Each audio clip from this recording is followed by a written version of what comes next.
morning, everyone. Thank you for being here. Just move my microphone closer. Morning. Good morning. Morning. I'll go ahead and call this joint meeting to order for the Williamsburg James City County School Board. Ms. Ollie, will you take the roll? Ms. Chen. Here. Mrs. Donner. Present. Mr. Hosang. Here. Mrs. Hunley. Sorry, I'm Here. spread. Mr. Riffle. Present. Mrs. Ortego. Here. I think we're next. Call this meeting of the James City County Board of Supervisors to order for the joint meeting. Mr. Stevens, will you call the roll? Yes, sir. Mr. Hippel? Here. Ms. Null? Present. Ms. Larson? Here. Mr. McGlennon? Here. Mr. Eisenhower? Here. All present. Good. Thank you, Jim. Good morning, everyone. I'd like to call the Williamsburg City Council to order. Ms. McKay, would you call the roll, please? Ms. Williams. Here. Ms. Ramsey. Here. Ms. Kernschier. Here. Vice Mayor Dent. Here. Mayor Punts. Here. Great. So we will move on into our agenda in response to a number of conversations we've had in a number of different contexts over the last few months. We've heard a desire to see some mid-year academic data, some progress that we have at this point. We don't have everything, obviously, but so we are going to offer a bit of an overview and an update on where we are right now before we go into our discussion on the operating budget. So I'll turn it over to Dr. Keever. Good morning. Thank you, Ms. Ortego. It is a pleasure to be here. I will tell you that having been in the role of acting superintendent since the beginning part of February, I feel a little bit of pressure this morning. So, as you can imagine, I heard that laugh, Ms. Larson. That felt good. Smile. I am incredibly honored to be here and to represent the leadership team and staff and continuing this conversation around student achievement with respect to the tireless work that's happening in our schools on behalf of the students that we serve. On a daily basis over the last 6 weeks, I've had an opportunity to visit schools and meet with school leadership teams to hear firsthand about the phenomenal teachers and support staff that are working with our students. As part of the ongoing commitment to communicate our academic progress, as Ms. Ortego referenced, we were asked to develop this mid-year with the intent of sharing probably 4 specific things. One of those pieces that we want to provide to both bodies is an overview of the new accreditation system that the state will be moving towards or to in the upcoming school year. We wanted to also share information around Elevate to 28, which is the strategic plan that our school board approved in October. There is a snapshot of that strategic plan by way of this card at your place. Wanted to have that for you, and we are excited that the QR code at the bottom of this card also includes, eventually here in the next day or so, a link to a dashboard that will categorize our key performance indicators. Additionally, we're going to talk a little bit about the Williamsburg-James City County Schools school improvement planning process, because we think that's important for both bodies to be aware of. And then finally, we'll finish with some mid-year data results that are normed and that we believe indicate the strong work happening in schools. A very quick synopsis. As of today, the arrows are all pointing in the right direction, and we'll give you some more of that information in just a minute. So let's look very briefly at some demographic data for the school division. As you can see, and by the way, we publish this on our website, and it's usually updated in September and published in October of every school year. We currently serve over 11,000 students across our 16 schools, and that's in pre-K through 12th grade. Almost 4,000 of our students fall into the category of economically disadvantaged.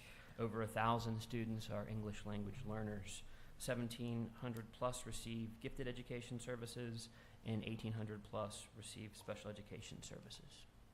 Moving to the next slide, we wanted to share some highlights from 2024.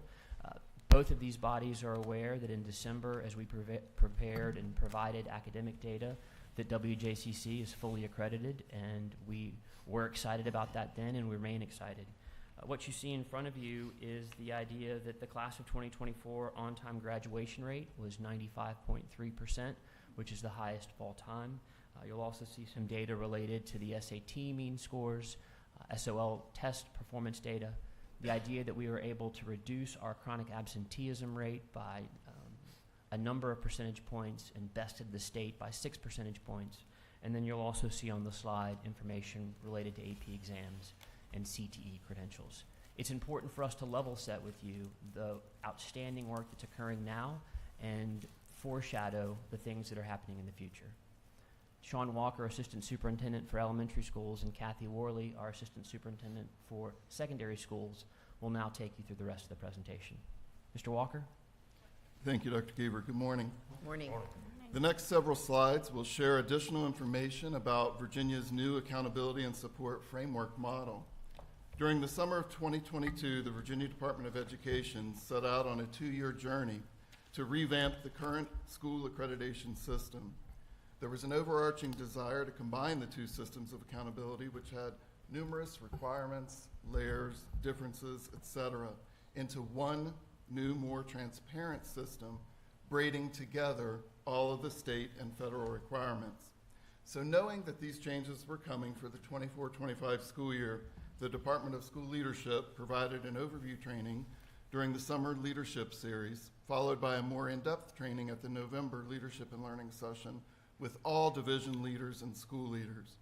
Additional individualized meetings have taken place at schools by the request of the school principal. As I said, beginning back in the summer of 2022, followed by almost a year of 30 public hearings held across the state, gathering more than 1,000 participants, as well as multiple rounds of public review and public comment periods, we now have the new approved Virginia School Performance and Support Framework, which is a model with weighted categories based on a 100-point scale.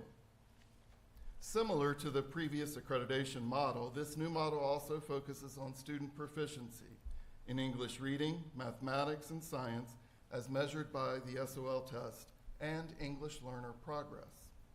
Similar to the previous accreditation model, this new model also recognizes the importance of student growth, student attendance, graduation, and future-ready skills. Student subgroup performance is also included in the new model, and it's aligned to the federal accountability requirements. However, the N size, the number size of the student reporting groups, has been reduced from 30 students to 15 students. And instead of schools earning that final rating of fully accredited, or accredited with conditions, or accreditation denied, the new model has 4 final performance level descriptors known as distinguished, on track, off track, or needs intensive support. Unlike the previous accreditation model, there are new weighted components for each of the 3 school levels within the new accountability framework. You can see that the mastery component in dark blue is weighted more heavily across all 3 levels, with some variations in the percentages, and it makes up the largest piece of the 100-point model. Mastery at the elementary level is 65%, 60% for the middle schools, and 50% for the high schools. Additionally, elementary and middle schools include growth and readiness components, and while high school has a readiness component too, it also has graduation as its 3rd component in the new framework. The indicators within the mastery component come from the student's performance on the English reading, mathematics, and science SOL tests, and English learner progress at each level. Additionally, the variations in the weighted indicators, ranging from 15% at the high school level to 20% at the middle school level and 22.5% at the elementary level. Next, take a look at the orange-colored component labeled readiness, and you will notice that all 3 levels have a focus on chronic absenteeism. And last, the high schools also have additional indicators for graduation and the Ready for Life 3E indicator focused on enrollment, employment, and enlistment, which is 25% of the 100-point model for high schools. Based on student performance, schools will receive weighted points within all of those 3 E's.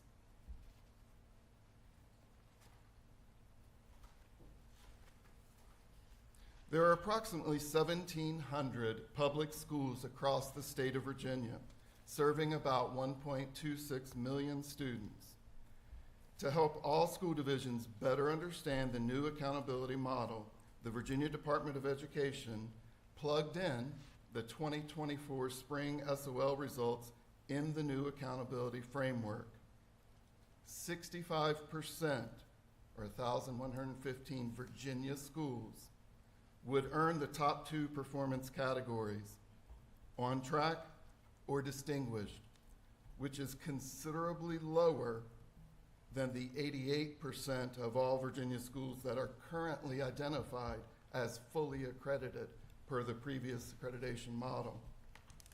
In WJCC, 13 of our 16 schools, or 81%, would earn the on-track or distinguished performance category designation, which is lower than our current status of 100% of our schools being fully accredited by that previous model.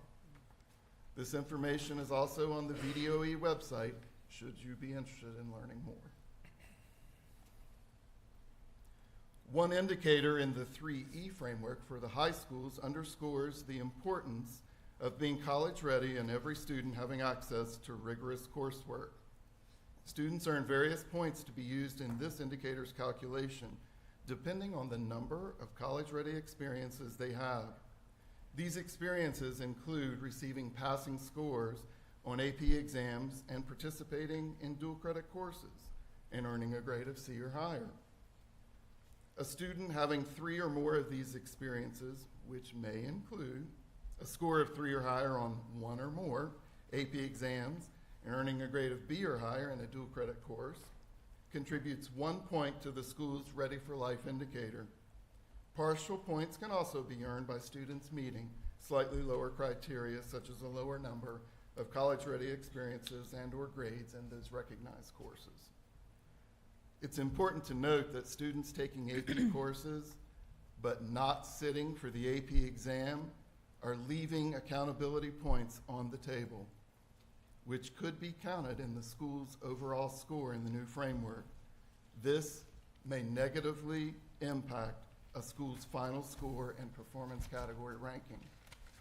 Therefore, moving forward, all students enrolled in AP courses will be expected to take the applicable AP exam, and while you will see the budget implications in the proposed operating budget for next year.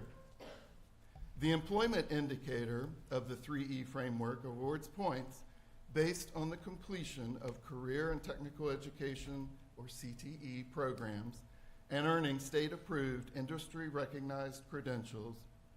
For example, 1 point can be earned by a CTE completer earning a credential in a high-demand, high-wage field. Partial points can be earned by a CTE completer earning a credential in any field. The enlistment indicator of the 3E framework awards points based on a student's enlistment potential coming from their score on the military ASVAB, the Armed Services Vocational Aptitude Battery. This assessment is designed to measure aptitudes in 4 domains: verbal, math, science and technical, and spatial. Good morning.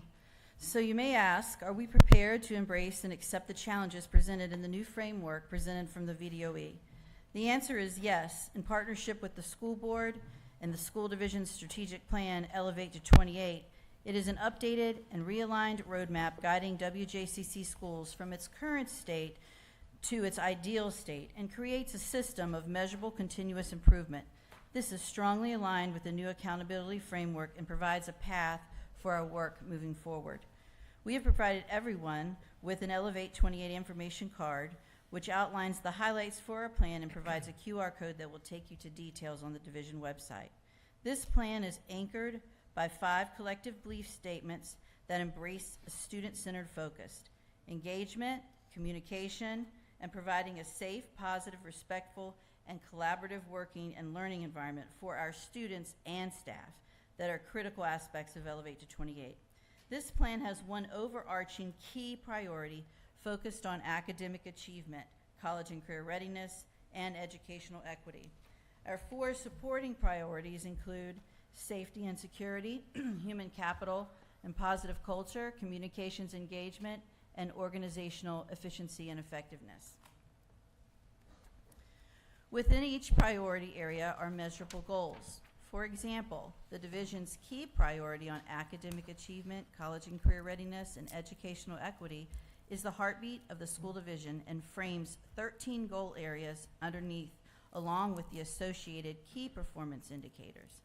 This slide shows 5 academic goals focused on literacy and mathematics achievement as measured by the state required assessments, better known as our Standards of Learning or SOL test. In alignment to the new accountability framework, the Elevate to 28 strategic plan underscores the importance of mastery achievement and recognizing student growth. There are 8 additional goals within the key priority, such as kindergarten readiness and graduation, but for the sake of time, we'll share a sampling of goals within the supporting priorities on the next few slides. Safety and security and human capital and positive culture are the next 2 supporting priorities with Elevate to 28. A focus remains on improving student attendance and reducing chronic absenteeism and providing a safe, positive, and healthy environment conducive to learning. Furthermore, none of this could happen without a focus on recruiting and retaining our staff, providing an environment focused on continued growth and learning in a positive and supportive working environment, and leading the region in compensation. Under the umbrella of communications and engagement, we aim to inform and engage all stakeholders through open and effective communication and to increase volunteer and staff participation and opportunities to meaningfully connect with other division and community stakeholders. Last, the division places an emphasis on operating responsibly with the resources that are available to it. The final supporting priority focuses on the efficiency and effectiveness of operations across the division and includes goals within finance, operations, and technology. Our Elevate to 28 strategic plan provides a clear roadmap focused on our key priority. All 16 schools develop an annual school improvement plan directly aligned with Elevate 28. Each school plan is unique to their students' data with related goals on reaching and or exceeding the benchmarks for literacy, mathematics, science, student attendance, graduation, and life readiness, which ensures we continue doing the work that the new Virginia Accountability Framework measures. And at the school level, our school leaders, teachers, specialists, interventionists, and support staff are championing the success of every student, analyzing multiple data points, monitoring student progress, and responding to the data to inform instructional planning and teaching. As we shared with you in our data review during our previous joint meeting, we are focused on the work with specific initiatives and strategies to support student achievement. This school year, we continue a student-centered focus paired with a growth mindset. School leaders, teachers, and staff set high expectations for academics, behavior, and school attendance. Teachers and staff focus on the delivery of high-quality first-time instruction that engages students in learning. And teachers are using data from common assessments to gauge student learning and inform instructional planning in collaboration with their colleagues. Individual school data points inform the goals developed in the school improvement plans and frame the work and interventions across academic content areas. Finally, our school improvement plans include strategies that focus on writing across all content areas and student goal setting. The next few slides will provide a high-level mid-year academic update for the elementary schools. Annually, the school division administers a required statewide literacy screener to all students in grades K through 2 in the fall and late spring. This screener was previously known as the Phonological Awareness Literacy Screener, better known as PALS. The statewide literacy screener identifies students needing intervention who are not meeting the literacy proficiency benchmark. Through a collaborative multi-year partnership between the Virginia Department of Education, the Virginia Literacy Partnership, and UVA, the redesigned and more robust statewide literacy screener has been renamed the Virginia Language and Literacy Screener, or VALS. This slide shows 4 years of historical data indicating the percentage of identified students needing literacy intervention in grades K through 2. The new literacy screener was administered this fall of 2024 to all students in grades K through 2. And as you can see on the slide, 28%, or 651 students, were identified as high risk, needing intervention support across our 9 elementary schools. Individualized reading plans were also developed for all of these students. For the first time, the state required all school divisions to administer a mid-year assessment to gauge student progress. And we're excited to share that the mid-year assessment reveals a reduction of 159 students no longer needing additional literacy support, which is an overall reduction from 28% down to 21.7%. You can see that our teachers, interventionists, support staff, and tutors are making positive gains with our identified students in grades K through 2. Annually, per the Code of Virginia, the state requires an approved student growth assessment to be administered to all students in grades 3 through 8 for reading and mathematics. This year, the state allowed school divisions to use the IXL diagnostic assessment for math and/or reading. Reading from left to right, the fall math data is in blue for grades 1 through 5, and the mid-year data is in orange. As you can see, all grade levels made growth from the fall to the mid-year.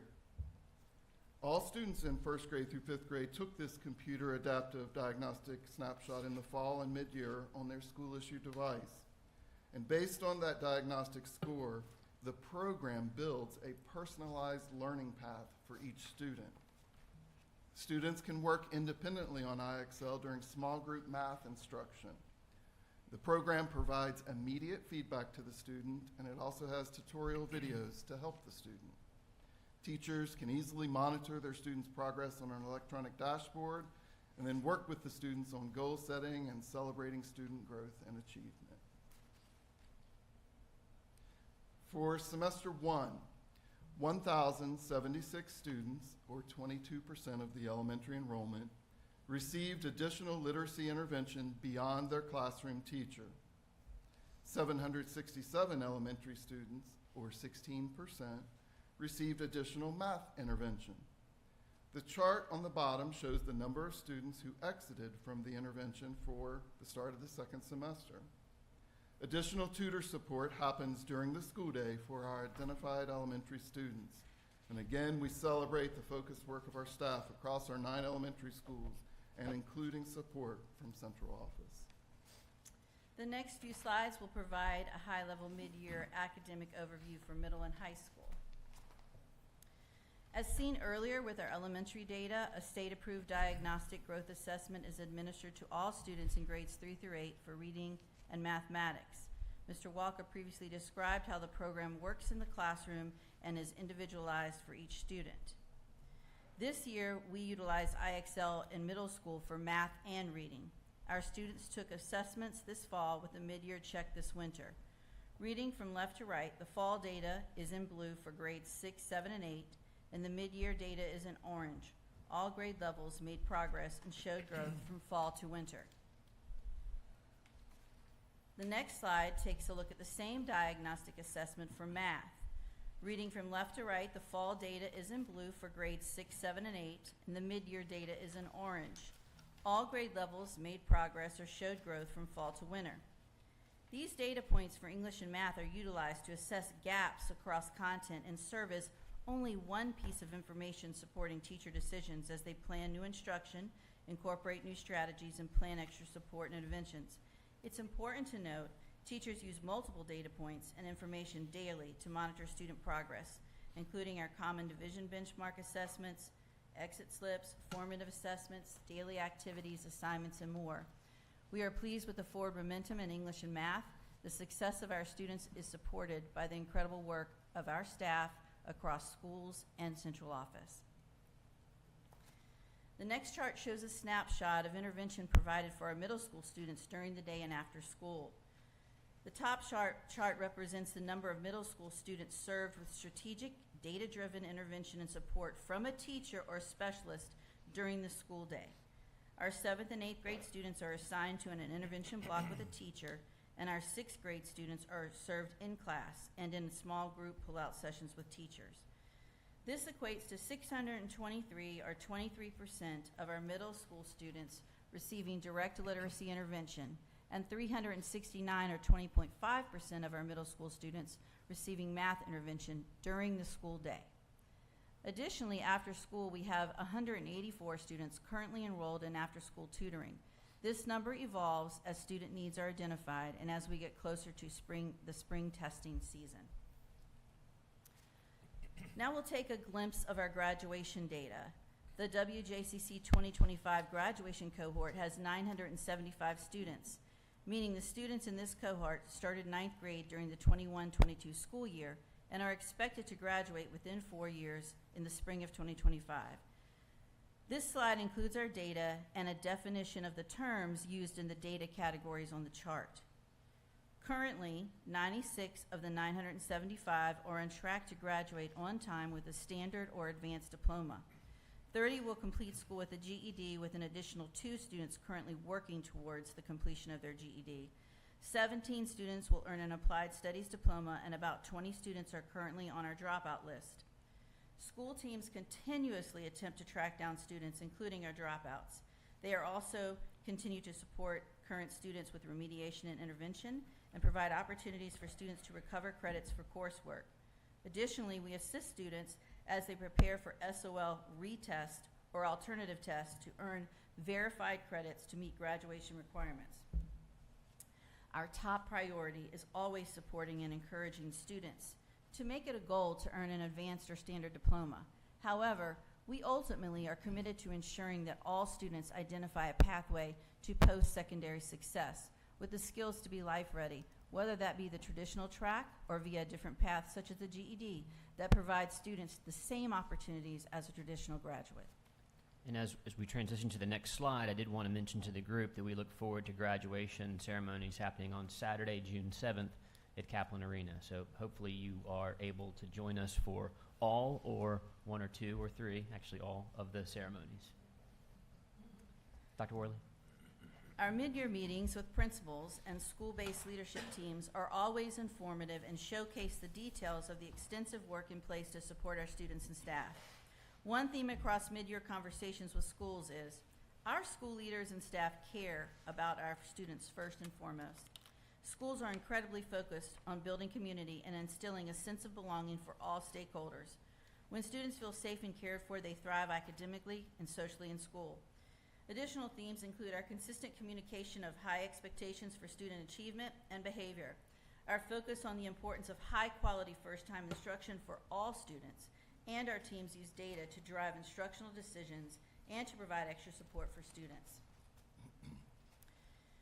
Additional strategies and supports in place across all schools include small group instruction, access to tutoring, direct support from teachers, technology-based resources, intervention classes, and more.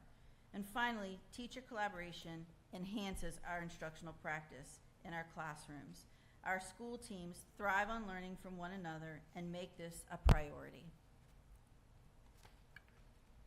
As noted earlier in the presentation, chronic absenteeism is part of the former accreditation model and is also included in the new accountability framework model. As a reminder, being chronically absent means a student misses 10% or more of the days enrolled in school. This includes excused and unexcused absences. So, if a student is enrolled for 180 days and misses 18 school days, then that student is chronically absent.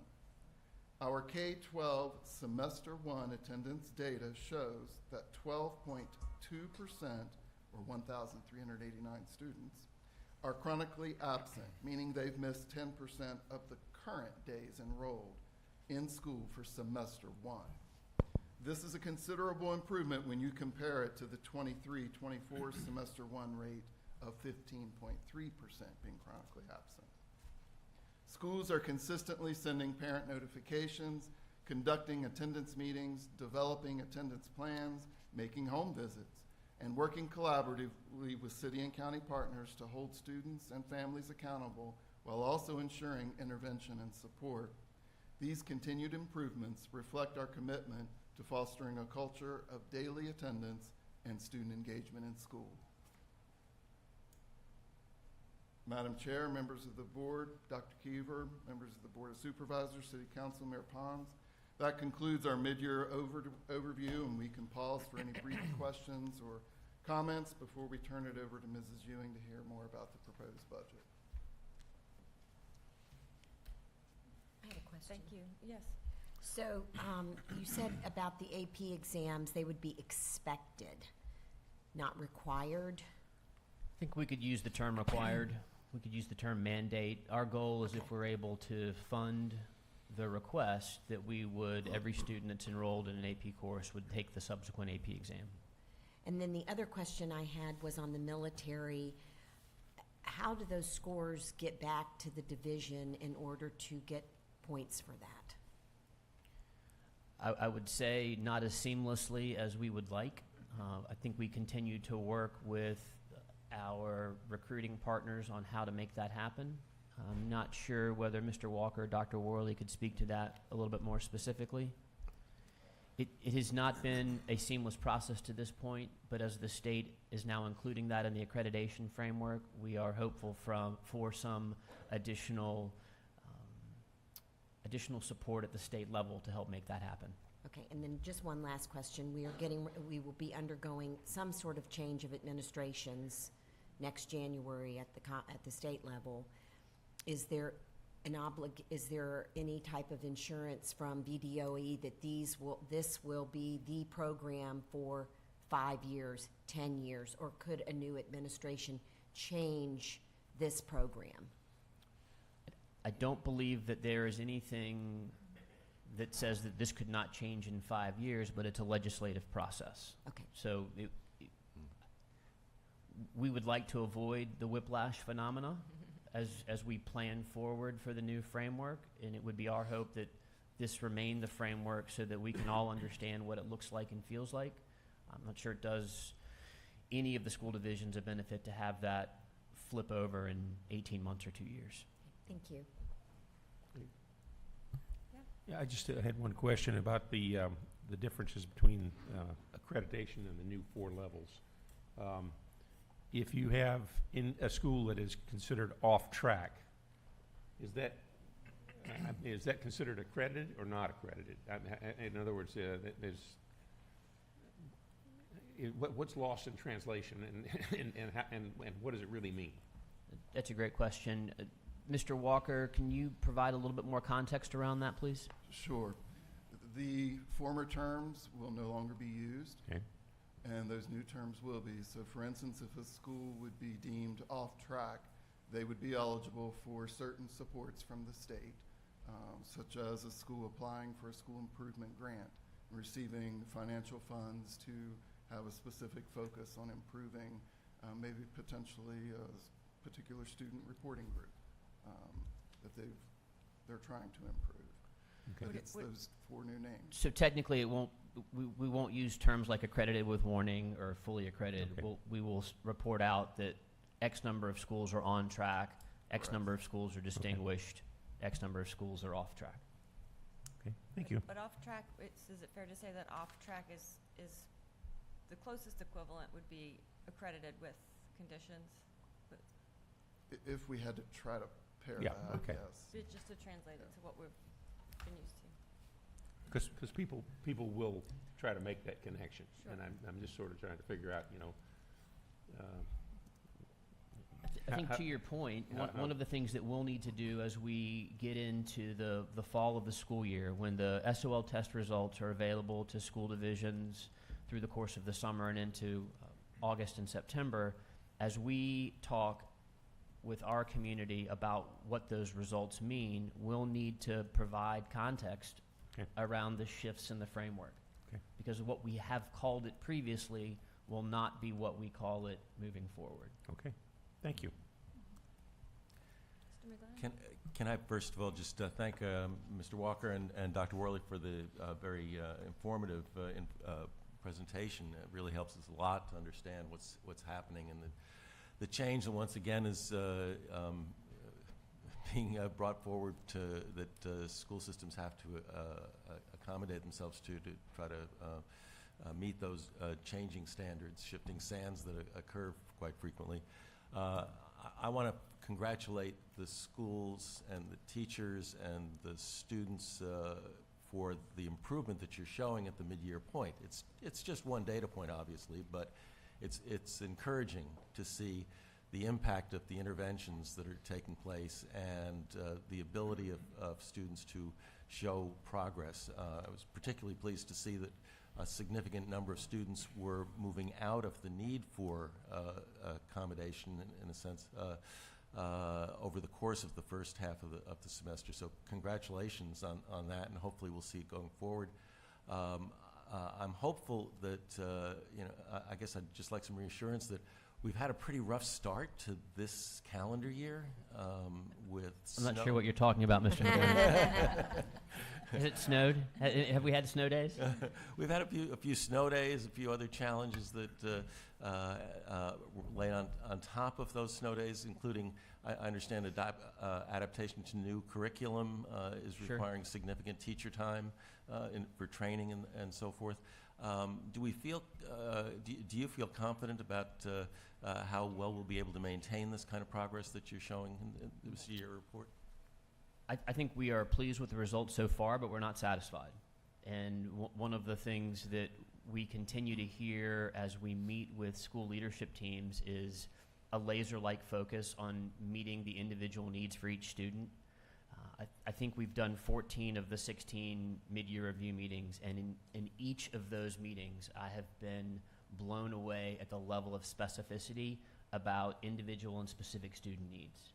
And it is clear to me that our teams are working to maintain or expand that level of support so that when we provide results to our board and this body in the fall, we're all going to be very pleased with that.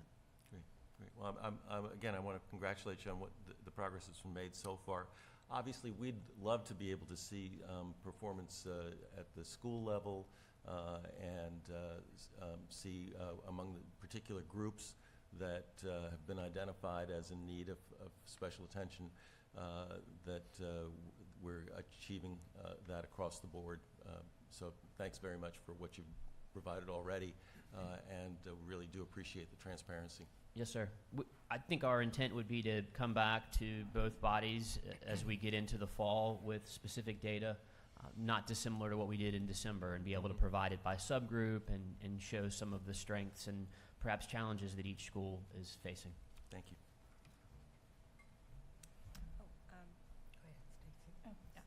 Okay. Well, thank you, and thank you for the presentation. It was so very helpful and informative. And I had a question similar to Mr. Eisenhower, so that has been addressed. But then my other question is about the mid-year literacy screening. So what was PALS is now VALS. Is that where? Okay, yes. I'm getting with it. And I was just curious to know the 28% to the 21% is the rescreening, is the mid-year screening, does that rescreen everyone or only those that were previously identified? All students. Okay, all right, thank you. So I had two questions. One is, how does this change from accreditation to distinguished, et cetera? Is that just for Virginia, or is that a change in other states? And so for kids applying to college where one comes from an accredited and one comes from a distinguished school system, is there any thought as to how that might work? Each state has its own accountability and accreditation framework. Generally, with respect to applying for colleges and university, it's about your academic transcript, and it's individualized to the student. So I'm not sure that the designation of a school as being distinguished or on track would have necessarily a net positive or net negative impact on a student applying. I do think that there will be some public perception pieces that we need to continue to talk about. Even if a school falls into the off-track category, it doesn't mean that there aren't terrific things going on in that school. And we'll need to support one another if we find ourselves in that position. Do we know if any other states have adopted something similar to this? I do not off the top of my head.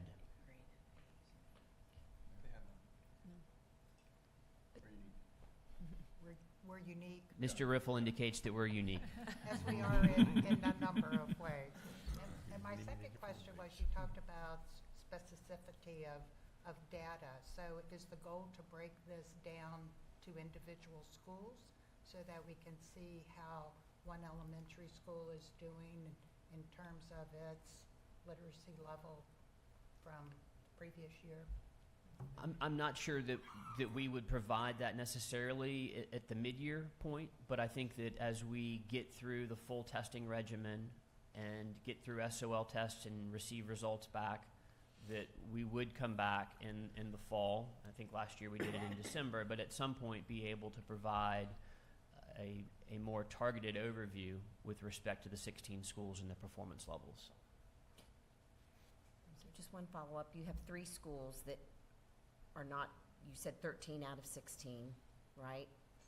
Projected that no. So I think the thing that we want to take into consideration is that this is modeled on the new framework. So it's last year's results with the new framework. So are you targeting right now those 3 schools that to put extra resources into to get them? And then just to follow, I mean, to be fair about what different states do, WJCC does an honors diploma still, I'm assuming, and Commonwealth of Virginia, there's other school systems that don't do that. So it's just not an apples to apples all around. Right. So to your question about the 3 schools that were identified in the model, I think the important thing to remember is that was results from last year's testing round. So this year there are different students that are potentially being assessed. Right. We do provide intensive support in those buildings where it is most needed, and we'll continue to do that. At the elementary level specifically, each school develops what we call a Finish Strong plan, and that plan is designed to really ensure that every student has an opportunity to experience success through the SOL testing process. So it is our intent to ensure that we don't have anybody that's off track. I mean, ultimately, we want to be distinguished or on track. The reality is, looking at the data with last year's data and the new framework, that there's a 23% drop statewide. So if that's the case statewide, I think we could anticipate a slight change in our community. But I will tell you that our administrators and teachers and support staff are working tirelessly to help ensure that doesn't happen. If I could just say, I mean, it is kind of baffling, and I think it is important to communicate to the community this change as clearly as we possibly can. You know, I'm baffled by the idea that we're moving to a system that suggests our school systems across the Commonwealth are not as good as they were when we had a recognition that Virginia schools were doing a good job relative to many other states. Now we're going to have a system that puts in place a suggestion that we are not doing nearly as well. So kind of hard to understand. No, and I would have had the same question in my mind, and I wondered why the state decided to shift this, but that's a question maybe somebody else should answer. I'll look to I don't have any answer to that, Mayor Pons. But I would also echo Dr. McGlennon's congratulatory note that it is good to see that performances are better. There's less students requiring those that special attention. As we do move, and I recognize that this was a snapshot mid-year, but as we get to the end of the year and you all provide that information, I'm looking forward to seeing, more detailed information on the different subgroups. So appreciate all the hard work that administration and the teachers are putting forward, on behalf of our children. So thank you. Thank you. Great. All right. No more questions on that one? All right, we will move on to our next agenda item and discuss our FY26 budget. Again, over to Dr. Keever. Thank you, Ms. Ortego. As we shift our presenters, I wanted to reference the fact that you've just heard some of the many highlights that the school division celebrates and the manifestation of how we pursue excellence and champion success of every student. It is my belief, it's our belief as a team, that our teachers move mountains every day to enable every student to reach their greatest potential. In a recent survey related to the strategic plan, more than 92% of WJCC families and staff report that our school division is a great place to work and learn. We have much to celebrate, and great things are certainly happening. Our student population, however, has changed and is continuing to change. While student enrollment has remained steady at 11,300, the needs of our students have grown and shifted. For example, nearly 35% of our students qualify as economically disadvantaged, and more than 3% of our students and their families qualify for support within the McKinney-Vento Homeless Assistance Act. From the 21-22 school year to this year, our special education population has grown by over 9%, and our English language learner population has grown by more than 40%. Our students represent 84 different countries and speak 49 different languages. Over that same time period, our instructional staff has grown by less than 2%.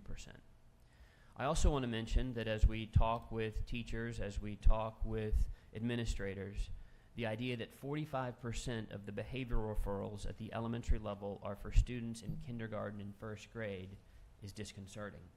And this has led to repeated requests for additional support in our elementary schools. In our annual conversations around budget, there is this push and pull between the idea of wants and needs, luxuries and necessities. And frequently, we have associated our needs with investment that it would take in order to maintain the excellent services that we provide.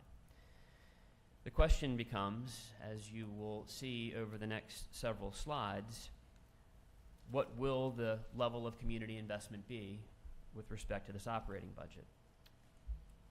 You will see a total request from our funding partners that's nearly $13.9 million above last year's request. And that's sizable. But genuinely, we would not present that to this body if we didn't believe in the fundamental importance of the things that we were requesting. And transparently speaking, the true budget of need would have been nearly $21 million above last year's request. The administrative team, the board, takes seriously its commitment to responsibly steward community resources. 87% of our operating budget is people. And the idea around the presentation you'll see today is really focused on two parts of the people. Direct student-centered supports for additional staff and retaining and recruiting the very best staff to ensure a high-quality learning experiences for every student. I'm going to ask Ms. Ewing to start our presentation off. I'll be assisting her, as will Mr. Walker and Dr. Brown. Renee? Thank you, Dr. Keever. Good morning, everyone. Morning. Today we'll be sharing the superintendent's proposed budget for fiscal year 26. This budget is based on Governor Youngkin's amendments to the 2024-2026 state budget. We do anticipate increased funding based on the General Assembly's budget, but that still is not finalized at this point. This is an overview of the items we will be reviewing this morning, which will include background information related to the requirements for developing the budget, historical enrollment information, as well as the projection for next year, provide an overview of state revenue based on the governor's budget, and a review of mandatory and essential operating expenditure increases. State Code Section 22.1-92, estimate of monies needed for public schools, requires the superintendent to prepare a needs-based budget to present to the school board for consideration. This is a data-driven estimate of what is required to provide the highest quality education possible to the children of our community. Considerable work has gone into developing the superintendent's proposed budget. This fiscal year 26 plan is a balance of meeting established school board priorities related to the strategic plan, Elevate to 28, and meeting the diverse needs of the division for the upcoming fiscal year. We are thankful for both the leadership and financial support you have provided to our community and schools, and we look forward to our continued partnership throughout the budget development process. The Local Composite Index, or LCI, is the state's measurement of each locality's ability to pay for public education. The formula takes into consideration the changes in property values and taxes, the local income and retail sales, and compares it to that for the entire state. Each locality's index is adjusted to maintain an overall statewide local share of 45% and an overall state share of 55%. Much of our funding is derived from a per pupil cost multiplied by 1 minus the composite index. So the lower the composite index results in more state funding, while a higher composite index would result in less state funding. The LCI is supposed to be an indicator of the wealth of the locality. If it goes up, the locality is deemed to have increased wealth and will be able to provide additional funding to support its programs. The maximum LCI is 0.8. The LCI is updated at the start of each biennium, and since our school division serves 2 localities, we have 2 LCIs. The City of Williamsburg's is 0.7426, and James City County's is 0.5403 for the 24-26 biennium. This chart shows a comparison of our LCI with divisions here on the peninsula, as well as 3 of the larger Region 2 divisions on the south side. As you can see, Williamsburg and James City County have the highest LCI of any locality in our area. Unfortunately, that means fewer state dollars for our schools and an increased dependence on our local funding partners. Enrollment is based on our September 30th student count each year. This is a historical look at our enrollment from fiscal year 2017 until now. We saw a decline in enrollment in fiscal year 21 to 10,858 due to the pandemic and have almost reached the pre-pandemic enrollment level with current enrollment at 11,379. Each year, FutureThink prepares 10-year enrollment projections based on our September 30th enrollment. These projections include a low, moderate, most likely, and high projection. Next year's projection ranges from a low of 11,345 to a high of 11,833. For many years, we used the low projection to develop our operating budget, but since COVID, we have been developing our budget based on the current year enrollment and have done so again for this budget cycle. Enrollment has begun to stabilize after the decline due to the pandemic, and we believe the most conservative approach is to budget based on the students that we currently have.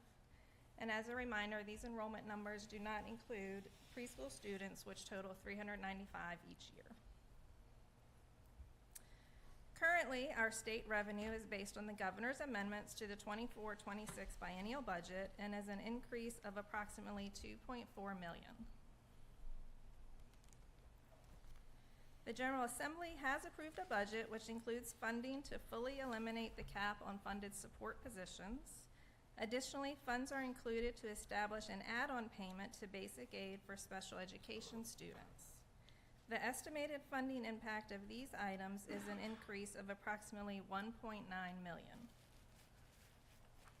As I referenced in the opening comments, there were a number of items that administration talked about over the course of the last several months that did not make its way into the proposal that we shared with the school board on February 18th.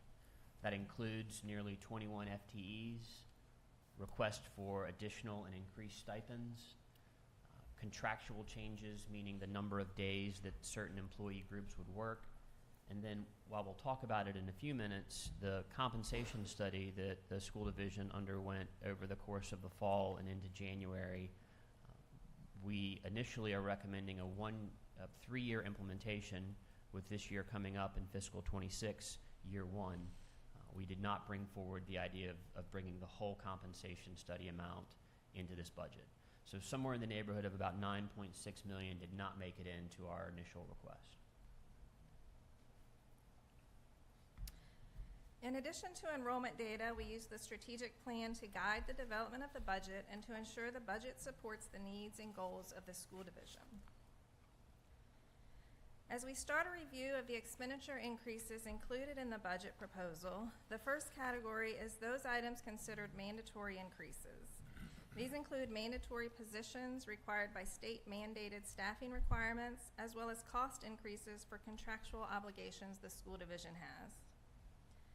As part of balancing the fiscal year 25 budget, we planned for continued funding of several positions with ESSER funds, as well as the trailer leases for July through September. We needed to add these amounts to our fiscal year 26 budget to account for a full year of funding. Other items included here are mandatory staffing requirements for language instructional educational program or LEAP teachers and special education teachers and aides, funds to sustain the bus driver pay increase approved in January, anticipated increases in New Horizons and special education private day tuition, as well as utilities, and increases for contractual commitments that we have related to risk management, safety and security, grounds, human resources and technology contracts, as well as Canvas and Lexia instructional programs. In total, these items amount to approximately $3.3 million and include 14.5 FTEs. Mr. Walker will now share more details related to the LEAP positions. This bar graph illustrates a clear increase in our English learner student enrollment over the last 4 years, with each bar representing the number of students enrolled in our Language Instruction Educational Program, or LEAP. The 6.5% listed on the left for 2018-2019, and then on the right, the 9% for 24-25 represent the English learner percentages of our total WJCC student enrollment.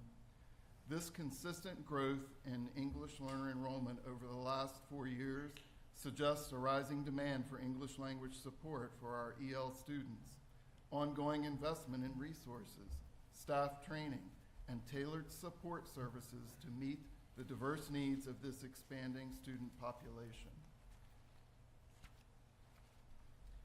This chart displays the distribution of English learners across the language proficiency levels: Level 1, Level 2, Level 3, Level 4, and monitor students, separated by elementary school, middle school, and high school.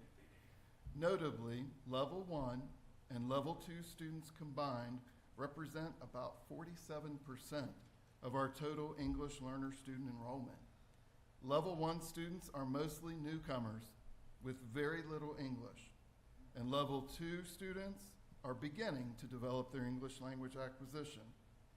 Both of these levels require the most support and resources in our schools. Overall, this chart underscores the importance of tailored instructional strategies to support English learners at various proficiency levels, ensuring that all students receive the resources they need to succeed as they progress through their K-12 public education.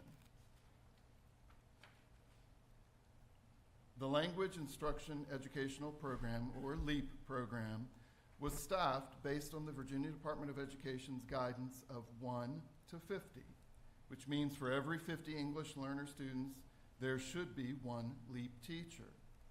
Well, in May of 2024, the Virginia General Assembly approved the new staffing model, which is now based on need. The fiscal year 25 operating budget had 22 total LEAP teacher allocations.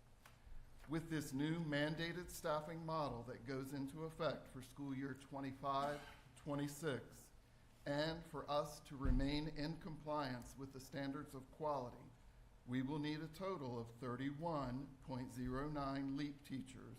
We're recommending rounding that to 32 LEAP teachers due to the increasing EL student enrollment over the last 4 years. This is an increase of 10 teacher allocations from fiscal year 25 to fiscal year 26. The new staffing model states the following ratios. Level 1 students require a 1 to 20 caseload. And with 306 current EL students at Level 1, this equates to 15.3 teacher allocations. Level 2 students require a 1 to 30 caseload, and with 181 students currently at Level 2, this requires 6 teacher allocations. Level 3, we moved down to a 1 to 40 caseload with 260 students currently. This requires 6.5 teacher allocations. Level 4 is a 1 to 50 teacher ratio. With 47 students currently, this requires 1 allocation. Monitor status students are there for 4 years to be monitored. That's a 1 to 100 caseload ratio. Currently, we have 235 students requiring this, and that would be approximately 2.35 teacher allocations. And next, Dr. Brown will discuss special education staffing. Mr. Walker, could I just ask a question about that before we move on? Yes, sir. Are those new mandated positions being supported by state funding as well? Yes, there is support for that. Can I ask a question as well? Yes, sir. Is that, I see with the level 1, 306 students and 15.3 staff needed, is that instruction for 1 hour or is that instruction for a whole day? Or because just looking at the numbers, it looks like, is that not an 8-hour day, but a full class day? Or is it just an hour and we need X amount per hour? You see what I'm saying? I do, yes. Our level 1 and level 2 students require the most time and the most support throughout the school day. Depends on the developed LEAP plan for each student, but that LEAP teacher is going to be spending a lot more time with level 1 and level 2 students, and then they peel that back a little bit as the students advance up through the levels. The ratio is not related to necessarily time with student. The ratio is X number of students require a staff member to be assigned to them. Okay. A little bit more like the special education staffing model. And is that, I know that right there it says 1 to 20, so 20 students in a class. But that class is 45 minutes, an hour, hour and a half. I don't know what it is. Right, and I think, so maybe, I don't think the 1 to 20 really means that 20 level 1 students would be in a class with a teacher. What it means is that if I am a LEAP teacher at Matthew Whaley, I would be assigned 20 students on my caseload, and I would be working with those 20 students throughout the day in various capacities. I might push into their classroom when they're doing literacy instruction. I may pull them out of the classroom during mathematics instruction to work directly with them. But the time that I spend with each of those students is dependent upon what is in their specific English learner plan. Okay. Does that make sense? Yeah, it does. They'll be floating back and forth then. It won't be a dedicated class of 20 students. That's right. They'll move out through the schools and That's right. and pull them as they have the time and effort. But Yes, sir. They can't do any more than 20 in one class. They can't be assigned more than 20 students to their caseload. So Okay. it's not, and I may not be explaining it right, but it's not about a classroom designation. It is about a group of students that you will work with throughout and during the day. And our schools do a great job with that, and I've seen it work and how it works and how well it works with. So I'm not questioning that ability. But is there a way to do it in a class at a time? And that would save on employees in the long run, and dedicate X amount that would be, another instruction class. It would be, because it looks like we're getting more and more. It looks like the level's going up each year as far as, so would it be something that maybe we look at and go, and I don't know, the teachers do this, so I'm kind of just Right. questioning it as I think as the a idea. citizen. I think the idea behind hiring specific LEAP teachers is to work with students across classes, because students will have math, English, science, social studies, etc., and the LEAP teacher would work with individual students on needs within those various subject areas and support teachers in terms of instructional strategies to meet the needs of those unique learners. So the model that we utilize most generally is not a one class with 20 LEAP students working with a teacher model. And I don't think it's a English as a second language class, if that's how you're picturing it, where 20 students sit in a class and are taught English. That's not the model either. It's, like Dr. Keever said, it's really just, they are being taught English, but through the instruction time in the subjects where they need the most help. See, and That varies from student to yeah, student. and that kind of goes back to, you know, when we were in school and you were required to have French or German or whatever, and you went to a class for it. Now we're seeing the same thing with English. So I would think we would have a class for English. And, you know, because I imagine as you're going in and out and back and forth, the teachers are doing a great job. Don't think that at all. Because I've watched them in the process of helping other students and all that. And, but as this level's building up, you know, I'm thinking these students, if they don't have English as a foundation, then they've got to be struggling throughout the entire day. So if we kind of put them in one class and said, hey, we're going to help you try to quicken it along and give them that extra time to have an English class, you know, and I think we need that. Would you back up one slide? So as an example, high school, there might be 70 level 1 students. Those level 1 students might be across the 3 different high schools. Similarly, at the elementary level, you might have 10 or 15 level 1s at one elementary school, but 25 or 30 at another. So the ratio is really about assigning a staff member to work with those students and not necessarily about English language instruction specifically to a class, because the model works differently across those 3 levels. Okay, and I can understand that. You know, even if we put, what do you got, 16 schools, we put one at each school, you know, and that saves us a few dollars there along the way. Just a thought for future, nothing will solve today, just future things to think about. Thank you. And I guess one thing that Michael's saying is, like, when I took French, I was in French, but then when I went to science, it was taught in English, so I knew English. Right. What we're saying is that someone who comes to the school and doesn't know any English, they're going to be in a class to learn English, but then when they go to their science class, they're going to not have any help and not understand. So I can see the point of, it's more like a social worker having a caseload where it's working individually in all categories as opposed to just English. Right, Because but they all of won't, the rest of classes are taught in yep, English. but they won't follow that student in each class. They'll spend X amount of time with this student and then go to the next student and go, but if we condense that and go, you know, we're seeing that we need to do an English class. Oh, and I would assume they do. The scheduling model is dependent upon the level. We do try to cluster LEAP students together so that there is a more seamless work opportunity within particular classes. Also, all of our LEAP students don't necessarily speak the same language themselves, Right. and that also provides some complexity for the LEAP teachers working with those individual students.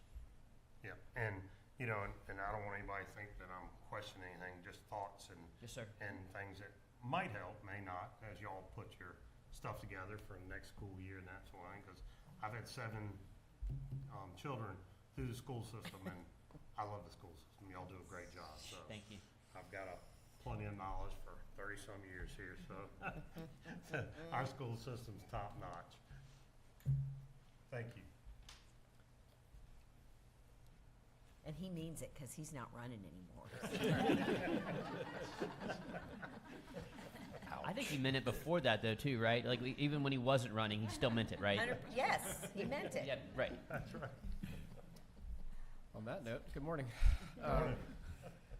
In order to provide context to the special education mandated needs, we will begin by looking at special education population trends.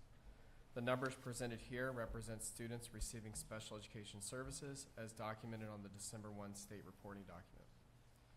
This is used to determine state and federal funding for special education for the next fiscal year. The December 1 count for this year shows an overall increase of 6 students.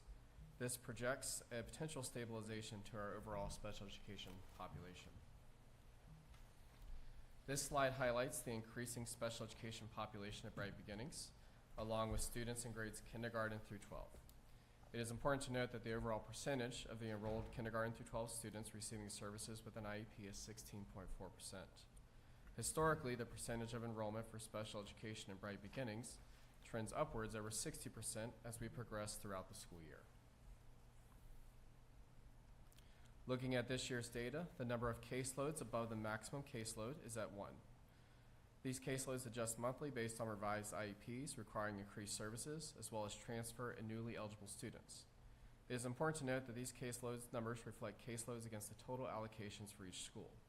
The Department of Special Education will continue to monitor enrollment and caseloads throughout the remainder of this year. It must be noted that the dedication of our special education teachers and support staff has allowed WJCC to continue providing a quality education for our students. This chart presents a comprehensive view of our special education expenditures from 2020 through 2024. It highlights the financial commitment from federal, state, and local sources to support students with disabilities.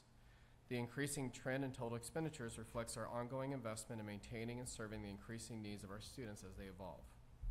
Over the 5-year period, total spending has consistently increased in correlation with the increase of salary and benefits, increased complex needs of our most vulnerable students with disabilities. Some examples include contracted services for speech, OT, and psychologists, self-contained paraprofessionals, one-to-one paraprofessionals, instructional paraprofessionals, reading and math adapted instructional programming, assistive technology, early intervention, our child find practices, private and public alternative placements, home-based needs due to private and public day placements, and a breakdown shows that local funding is approximately 70%. State funding is 21%, and federal funding is approximately 9%. For fiscal year 24, the amount of state and federal funding was $8 million, and local funding was $18.7 million. Special education staffing needs continue to grow. These needs can be determined by students transferring into the division with specific needs already outlined in their IEPs that require personnel considerations. Also, needs can be determined by IEP teams for students currently being served in the division. This year, an additional 0.5 teacher position was added to James River based on needs determined by caseload allocation. 4 special education teacher assistant positions have been added this year to meet the needs as determined by IEP teams. And at this time, I'm going to turn it back over to Ms. Ewing to discuss compensation-related increases. Looking at compensation-related items specifically, the budget includes a 3% salary increase for all staff. This is considered a mandatory item as it is included in the state budget. The budget proposal is based on an estimated 15% increase in healthcare cost and shared with employees on a 70-30 split, with the division covering 70% of the increased cost. Earlier this year, the division had a compensation study performed by Bolton, which I will share more specific information about on the next few slides. But included in the budget proposal is a total of $2.5 million to start implementing the recommendations from that study. Additionally, funds are included in the budget proposal to support the expanded summer school program that has been offered for several years, which has been supported by grant funding that is no longer available. There are funds to provide training pay to new WJCC teachers prior to the start of their contract, stipend requests, as well as contractual day changes for several positions. In total, compensation-related items amount to approximately $10.1 million. From the Bolton compensation study, this table shows a preliminary implementation cost summary for their recommended changes. These recommended changes to salaries would cost a total of $7.6 million.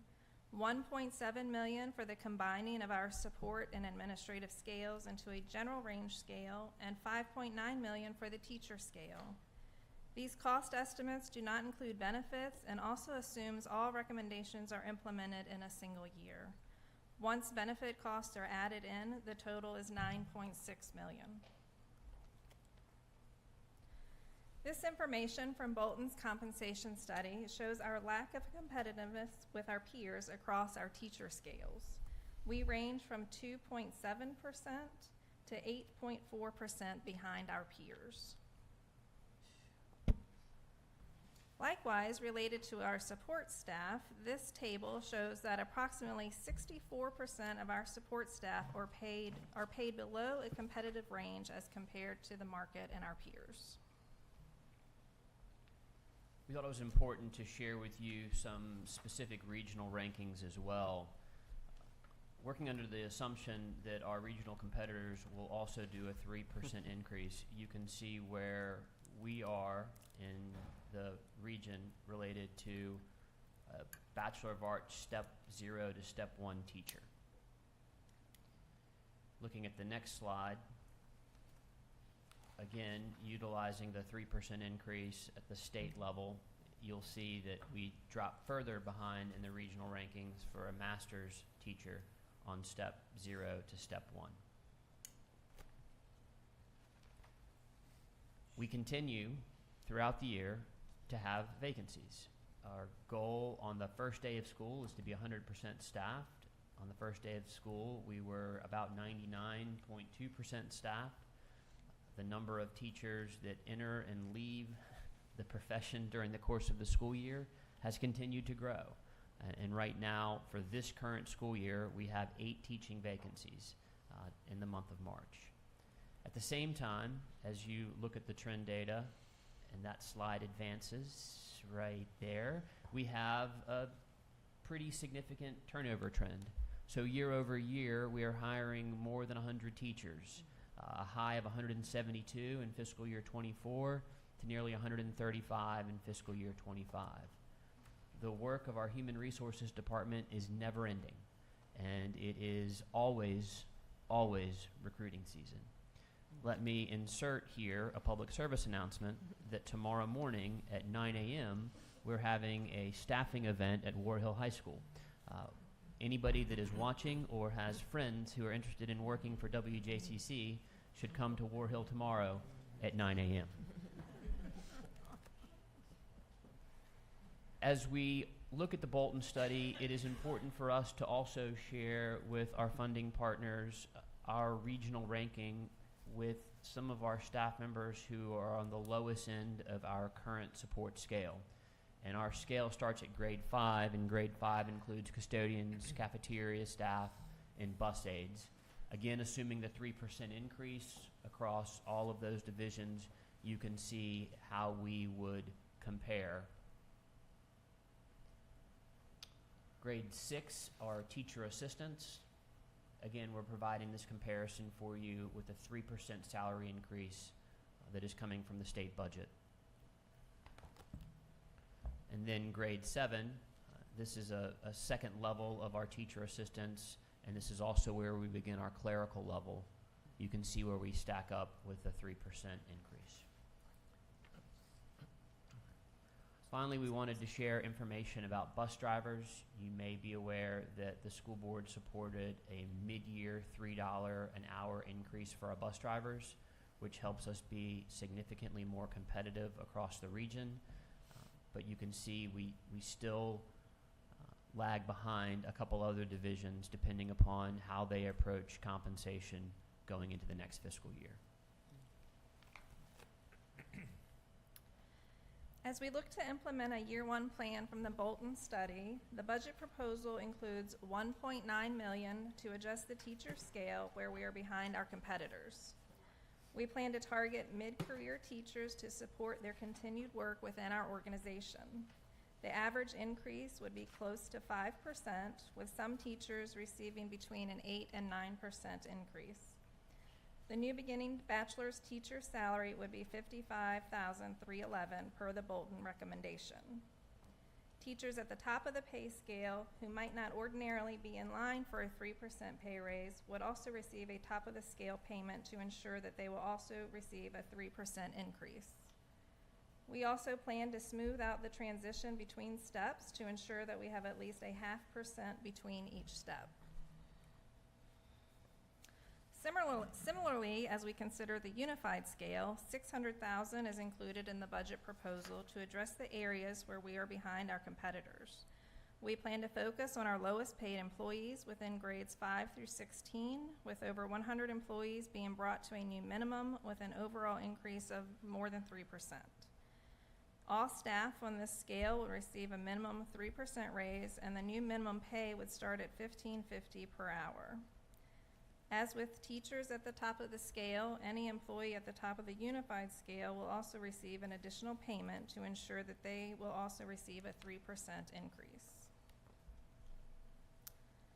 The superintendent's budget proposal is based on an estimated 15% increase to healthcare cost and shared on a 70-30 split with employees. The impact to our budget is an increase of $2.8 million. Currently, the division utilizes the local choice for our healthcare. This year, we did engage in a request for proposal process, which is currently being finalized. We do anticipate this cost to come down as we work through that process and finalize the information.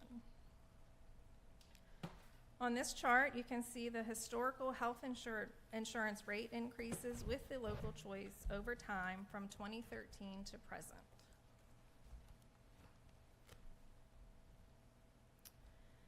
Moving on to the next category of expenditure request, you will see here a compilation of the position requests included in the budget proposal, other than the mandatory ones for LEAP teachers and special education IEP-related positions.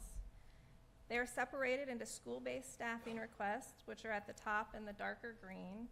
These include positions like classroom teachers, gifted and talented resource teachers, a counselor, additional special education aides, and elementary teacher assistants for behavior support.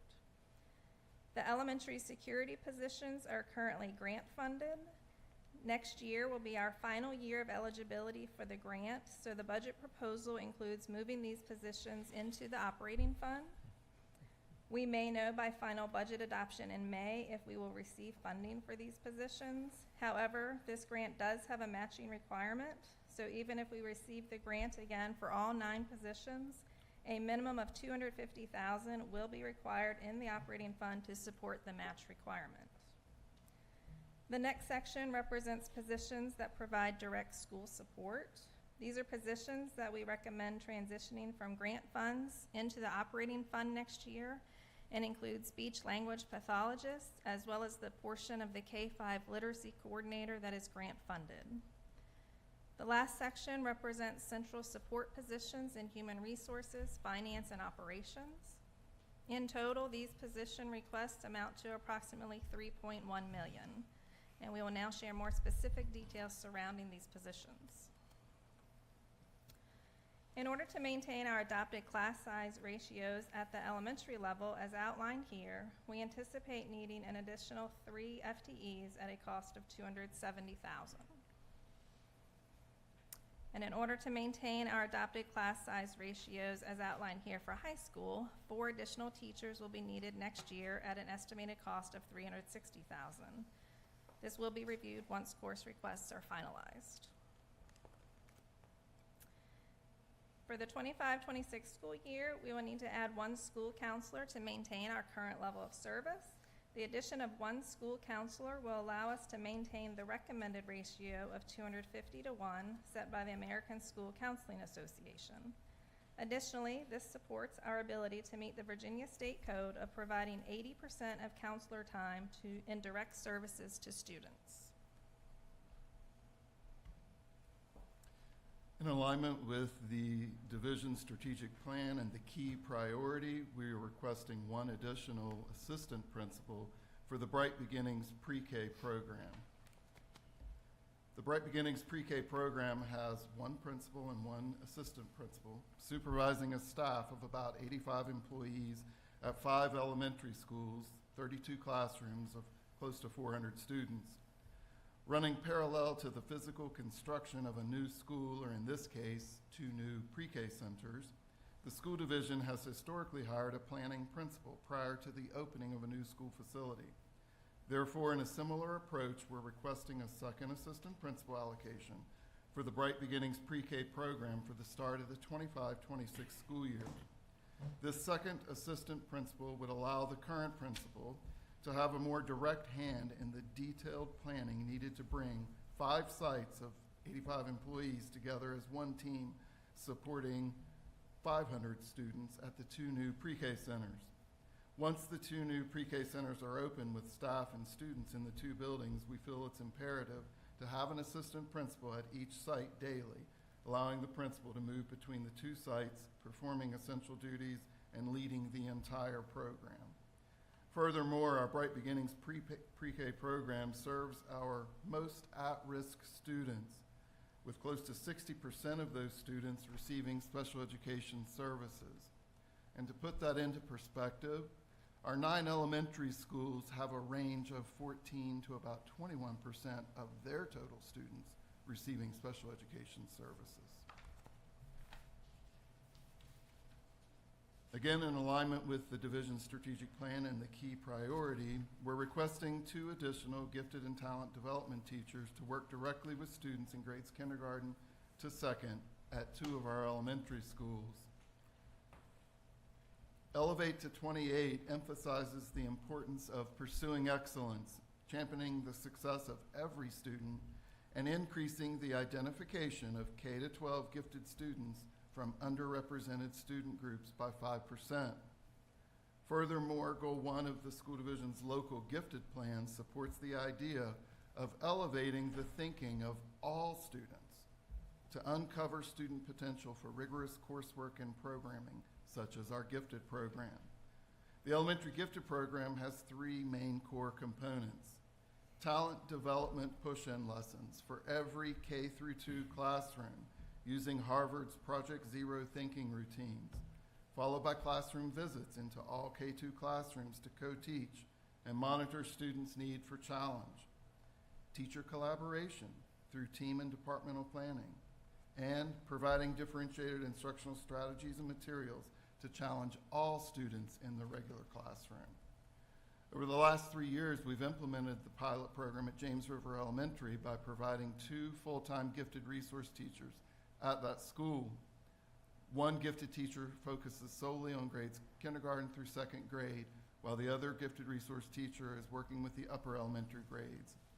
This year, we replicated the model at Norridge Elementary School, and we want to continue growing the program by adding 2 additional gifted teachers at 2 more elementary schools.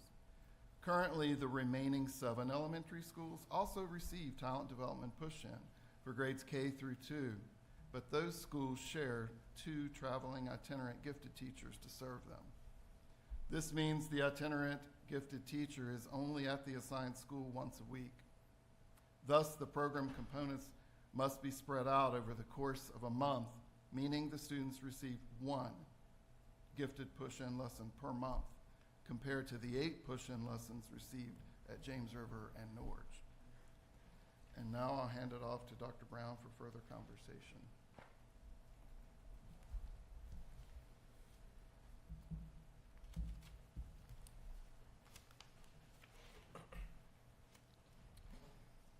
As part of our commitment to the key priority in Elevate 28, we are requesting funding for 6 additional paraprofessional positions to support our self-contained classrooms that serve students with disabilities who require increased level of need and support. Currently, each self-contained classroom in WJCC has 1 assigned paraprofessional. While this support is invaluable, it's not always enough to meet the increasingly complex needs of our students. We are requesting 6 additional paraprofessional positions to enhance instruction, promote opportunities in their less restrictive environments, and ensure a safe and supportive learning. These positions would be assigned to elementary schools that currently do not have an additional paraprofessional support, ensuring comparable resources across each elementary campus. More support in these classrooms means more time focused on learning, better access to individualized instruction, and greater opportunities for collaboration with general education peers. Additionally, we are requesting support to strengthen behavioral needs across K-12. To begin this effort, we are prioritizing our youngest learners by requesting 9 teacher assistant positions, 1 for each elementary school in WJCC. These assistants would provide essential support for students, particularly in kindergarten and 1st grade, as they develop emotional regulation and self-management skills in the classroom throughout the instructional day. By providing this additional support, we can create more structured and responsive learning environments that meet the needs of our students. These positions would help ensure that students receive guidance and reinforcement throughout their school day, promoting positive engagement and a sense of security. This request for additional teacher assistance aligns with the work already being done by WJCC school staff, leadership, and student services. Over the summer, one of our key goals is to reduce, we talked about one of our key goals is to reduce reliance on exclusionary disciplinary practices such as out-of-school suspension. The departments of school leadership and student services met with each school over the summer to analyze discipline data from the previous year, set behavioral goals, and identify supports needed to achieve them. And that work doesn't stop there. Throughout the year, student services continues to meet with individual schools at the end of each quarter to review behavioral data, assess progress on their discipline goals, and determine next steps. These ongoing efforts are helping schools implement strategies that keep students engaged and supported. As we continue to review behavioral data and collaborate with schools, the need for additional support became even clearer. The trends highlighted on this slide reflect feedback gathered during our summer discipline review meetings, school-based discussions, and employee input sessions. At the elementary level, there is a growing need for targeted supports to help students develop emotional regulation and maintain stamina throughout the school day. In kindergarten and first grade, we're seeing a large portion of behavior referrals for students whose action requires support and intervention. These situations often require immediate staff intervention, and without a timely response, behaviors can escalate and sometimes lead to unsafe situations or even suspension. Administrators have emphasized that having a dedicated staff to implement behavioral plans, provide structured and timely reinforcement, and offer additional support across general education classrooms throughout the day would make a difference in managing classroom environments. Behavioral data reinforces this need, showing that kindergarten and first graders account for 45% of major referrals at the elementary level. While a referral does not always result in out-of-school suspension or even discipline, it highlights where additional staffing is needed to provide the timely interventions. Creating an elementary behavioral support position will help address student needs while minimizing instructional time lost to behavioral challenges. These positions, staffed with certified individuals skilled in nonviolent crisis intervention, will work closely with school leadership, school administration, and student services to deliver proactive, tailored interventions. As part of the school's behavioral goals, these positions will be essential in supporting and guiding interventions for students receiving ongoing support. At the secondary level, we're proposing to sustain 4 positions in our operating budget to support the new RESET program that will be housed within the Restorative Center. The RESET program is designed for students who have demonstrated behavioral concerns at the secondary level and are being considered for short-term suspension. Instead of serving their suspension at home, these students, when deemed appropriate and safe, would have the opportunity to receive full-day in-person instruction at the Restorative Center. During their time in the RESET program, students will remain engaged in their academic work while also receiving targeted support and behavior based on their specific needs and disciplinary history. Additionally, students will develop a plan of support for their transition back to their zone school. This approach not only reduces our reliance on exclusionary practices, it also provides an increased level of supports for both the students and the schools they return to, helping foster a more positive and constructive learning environment. Students who are suspended often face repeated suspensions, experience social isolation, and develop feelings of distrust. These disruptions can result in lower achievement on standardized tests due to missed instructional time. While we recognize that out-of-school suspension is necessary in some situations, it's equally important that students are given the chance to reflect on their actions, repair relationships, and receive academic support during their time away from school. By providing this support before they return to their school, we can ensure a smoother transition back into the classroom. The positions that I've shared with you support our goal to provide the support and resources to meet the diverse needs of our students, particularly those who face behavioral challenges or request additional assistance in their learning environments. By adding targeted staff positions such as paraprofessionals and teacher assistants and expanding programs like the RESET, we aim to create more supportive learning environments where students can thrive. These initiatives not only help reduce exclusionary practices, but also ensure that every student receives the academic and behavioral support they need to succeed, both inside and outside of the classroom. We know that there are a number of FTEs that we are requesting in this budget, and felt like it was important for the funding partners as well as our board to have an understanding of where those allocations may be utilized based on current student projections and enrollment ideas. On this slide, we've broken down for you the new positions in the operating budget and where they would be allocated based on our current student enrollment pieces.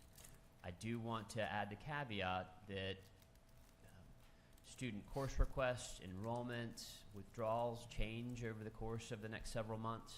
And while there may be a 1.0 listed for a school right now. That may not be the case in August and September as we reopen school. This is for illustrative purposes. The blue information that is surrounding some of the numbers suggests that those positions already have people in them. So for instance, we already have a security officer at each of our 9 elementary schools. We are utilizing a state grant. We'll be moving into the last year of that state grant, and hence we're recommending that we pull that into the operating budget. Here's a similar slide that breaks down the allocation requests at the middle school and high school level as well.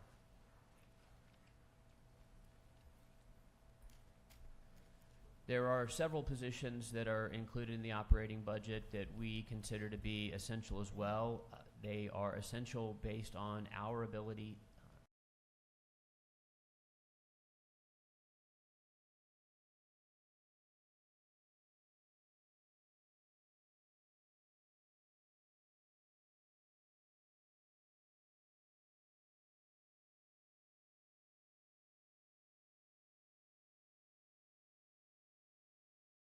the central support realm to provide timely support to our staff and students. We are requesting 2 additional positions in finance and an additional position in human resources. Let me share with you some of the data within finance. The scenario that the transactional data, that additionally the payroll transaction data is up 80%, and that is directly related to the amount of staffing that occurs during the course of the year. Staffing at one point, back when I was a building principal or even before when I was a teacher, generally staffing happened January through June or July, and you had a group that you knew was in place August through the year. That's not the case anymore, and that's having an impact on human resources. It's also having an impact on finance and payroll. On the HR side, again, it's a 24/7 scenario where we're trying to bring staff into the organization, teachers, support, etc. This particular slide provides data around our ratio of staff within human resources benchmarked against other human resource departments regionally. And finally, one of the things that I've heard on a recurring basis as I've talked with folks are some level of frustration with the timely ability for our operations and maintenance team to address open work orders and ensure temperature within buildings and spills within buildings and ceiling tiles within buildings get maintained on a frequent basis. We are understaffed in operations, and we are bringing forward 2 FTEs for what we're considering maintenance assistant positions. These positions are not full-time supervisors or necessarily leadership positions, but we're utilizing these as grow your own, where we could develop capacity amongst our operations team by bringing people on board and training them into a more substantive role within the organization. The last category of expenditure increases are those that do not fall into the previously shared categories. These include funding to support AP exam fees for all students who enroll in AP courses, funds to support the supply increases in the operations department, funding for benefit administration services, and funding for cognitive coaching and professional development. These items amount to $558,000. The key priority prioritizes many aspects of academic growth for students. One area of focus is advanced coursework. Therefore, it is essential we return to embedding the cost of AP exams for all students within the operating budget. Several factors supporting this decision are that this supports student engagement in advanced coursework and eliminates any barriers connected to accessing and paying for AP exams. Participating in AP exams has the potential to support students and families, as students may have the opportunity to earn college credit based on student scores on AP exams.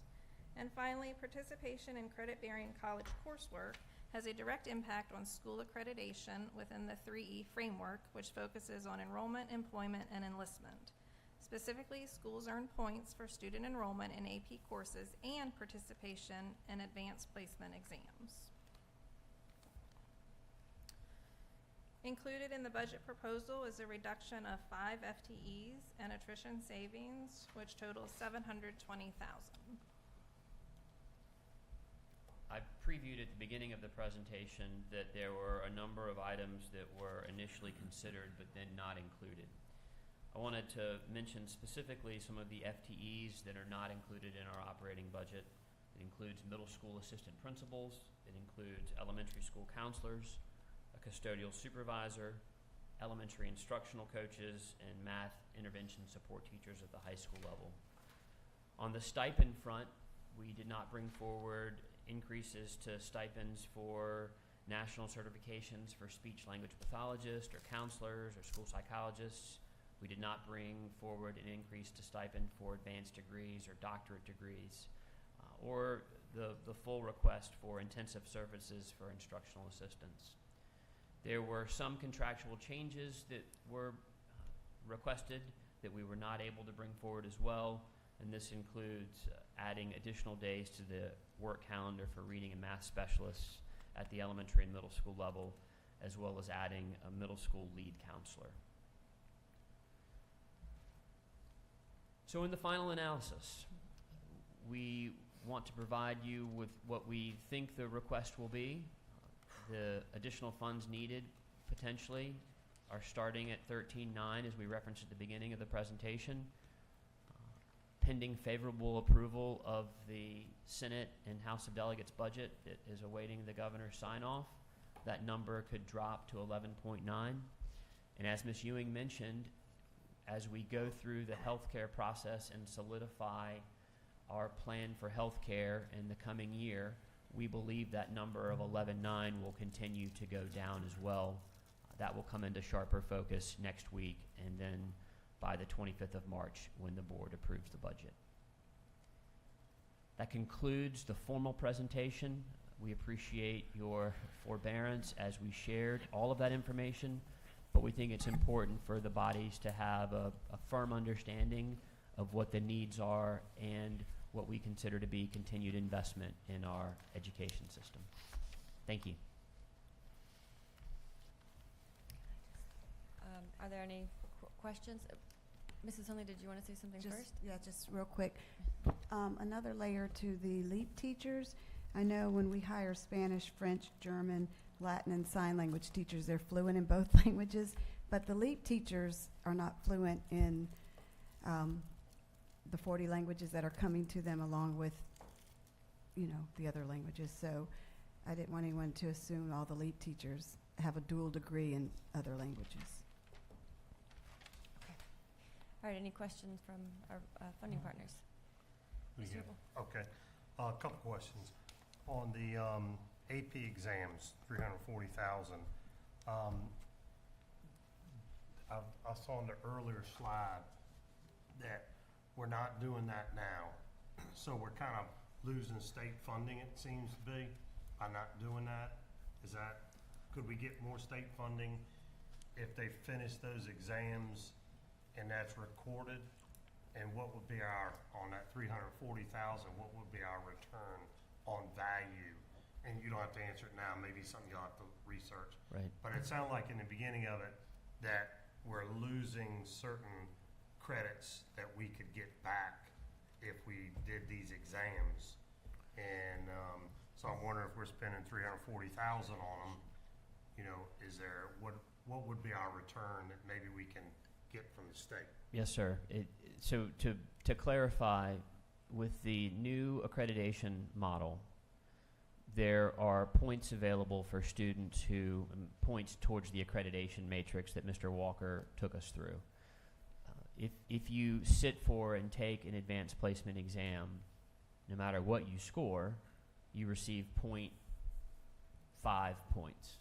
So part of our rationale in looking at the new accreditation framework is to help ensure every one of our students who's enrolled in an AP class subsequently takes the exam. So there's not a financial thing that we're leaving on the table or getting back, but it does accentuate our accreditation work around ensuring that our schools are on track or distinguished. Currently, students and families pay for the exams. Okay. That's right. It's not state funded. It's not state funded. So if we're trying to encourage or say everyone has to sit for the exam, that was the rationale behind saying not going to force someone to pay when it's us saying you have to take it. At the same time, there are waivers for now in place for families. and There are kids that- students who qualify for a reduced fee on their exam. Yeah, Okay. so that's where the money's coming from now. All right, I've got a couple if I may.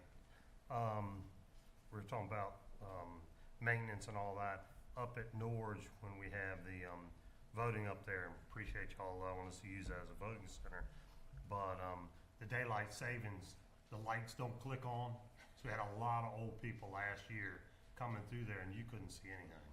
And they're stumbling and all that. And On it's election day? older, yeah, it's an older community, and daylight savings, and I asked staff, and of course, it was already preset, so Sure. it wasn't anything. So it might be something that we We'll can try to look get at that addressed. before the next time. We've got until November. When do we Yeah. fall back? We just That's leave right. it? Yeah, we'll just wait till November, give you a little heads up. Thank you. Snow days. And I know this time we couldn't do it because we had the computer problem, and that's why. Is there a way we can do like we did in COVID and utilize that snow day, even though, we can't come to the actual school itself, but we can do it online and have the students keep up with their course, even though they have the day off or 2 days off for snow, and in that way, it'll keep in line that, hey, we may not need snow days. We may be able to do away with snow days and let the teachers and kids get out a little earlier than they normally would. We developed during the course of the month of January into early February a plan for what the state calls unscheduled remote learning. We had a plan in place and we're ready to activate that plan, and the cybersecurity event challenged our ability to activate that plan. Yep. I think in the fall of the school year, when we might have hurricane challenges, or as we get into the winter and have snow challenges, as an organization, we'll be better positioned to take advantage of that time. Great, thank you. Let's see, one of the others was mandatory increases of $3,778,500. Does the state, when of course, they give us mandatory things and they say there's no money connected. Is it the same with y'all when they say you will have, you have to do this increase and it's going to cost us over $3.2 million? Is that something that, since the state told you you're going to do it, is that something they're paying for, or is that something the localities will pay for, or is there a percentage? It's generally a percentage. So if we look at the 3% salary increase for staff, I think we're tabulating that at about 3.9 million. About 1.3 is covered by the locality. Okay. And that might be something as we go up to Richmond and still need to push. Answered that one. Let's see. It was talked about the teacher's pay compared to other localities. And I saw on most of the slides it said benefits included. I didn't see if it was on there. I missed that. Is that included, the salaries included, the benefits from those localities, like York County's paying $15.50 and the benefits are? No, sir. The data that we were showing you for the classified staff or support staff was the hourly rate. It was not benefits inclusive. The information we shared for the teacher salary was salary and did not include benefits. Because I know if we have a good benefit package, that's going to enhance people as well, because they're going to be like, I can make 50 cents more, but I drive 20 more minutes, but I've got better benefits over here, and kind of so, when I look at that, I like to look at benefits as well, because that puts me in a comparison of, okay, where we actually are, because benefits are becoming more and more Yes, sir. an important item for people. As we looked at through the healthcare RFP and have tried to benchmark ourselves as an organization versus other entities with respect to benefits, it becomes a little challenging to compare apples to apples. For example, a health plan in our locality may look different in terms of a health plan in York County based on deductibles, based on what the division or locality puts towards that, and then which plan you choose within the healthcare scenario. So we try as hard as we can to provide an apples to apples comparison, but what we find is when we're looking specifically at the benefits front, it doesn't always equate, and it leads to more questions, frankly, than just simply sharing salary pieces and indicating we continue to want healthcare costs for employees to stay as low as possible and then be as fiscally prudent as we can at the division level. Thank you very much. Appreciate the presentation, and staff did a wonderful job. And Thank you, Mr. Hippel. also let the teachers know their grades for them. What else, Ms. Larson? So, couple questions. The kindergarten, first grade discipline issue, staggering, and wondering if you were looking at any type of parent programming or how, you don't need to tell me here, I'm just wondering if there's an education component of that you're bringing parents into to try to, because that's an enormous amount of class time that's being eaten up with that type of percentage for discipline.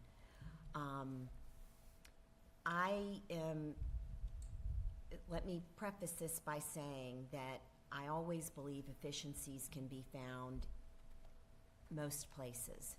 However, to do efficiencies without a plan, which is what I believe is happening at the federal government, I think is most scary.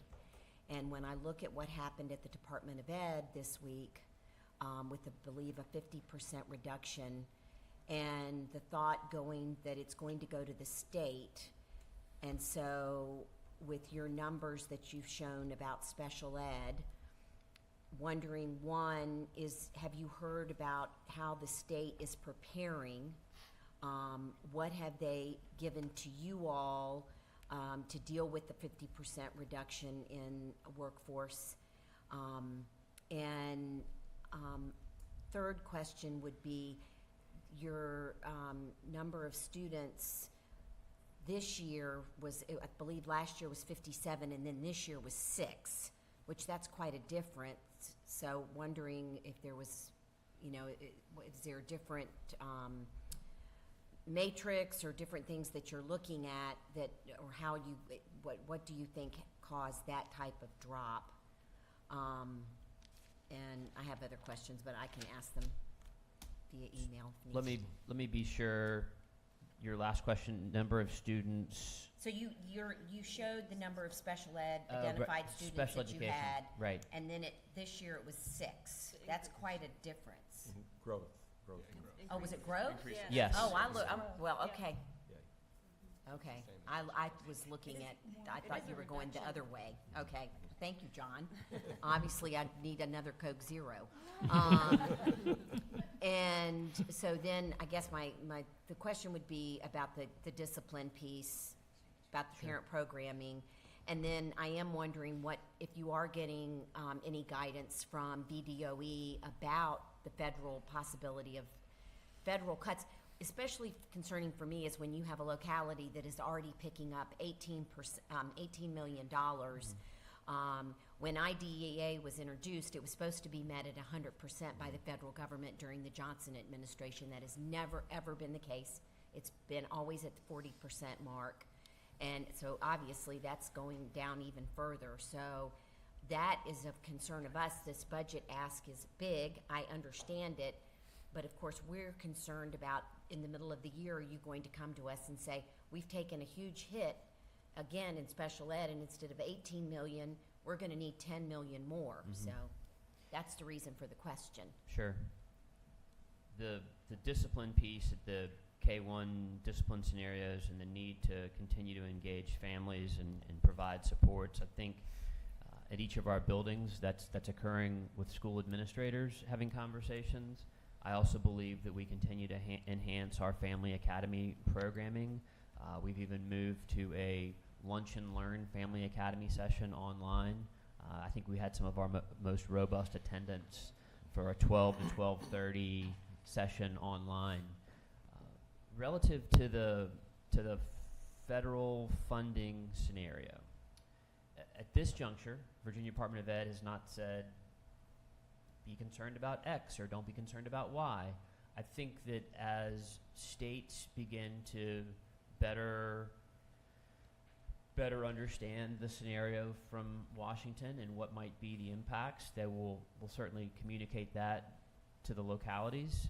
As we look at our federal funded positions, we have nearly 41 FTEs that are directly related to federal funding, which, let me put my glasses back on. Mm-hmm. Right, 40.96 or 41 FTEs. So if there were to be zero federal funding, we would need to find a way to accommodate that or decide that we're not able to support said positions. Thank you. Mr. Dr. Keever, could I mention something? The state is having two emergency committees, this House and the Senate, are like looking at this exact question. I think it's important that localities take the time to watch those presentations. The last one was about 2 hours long, but the latter part was important because it tells you what the General Assembly can actually do in those actions. There's a couple things that our laws protect us in some ways to help our localities in certain ways. I'm sure VACA will give an analysis at some point too. But I think it's important. Those meetings will be ongoing until July 1st of this year. There'll be 4 meetings.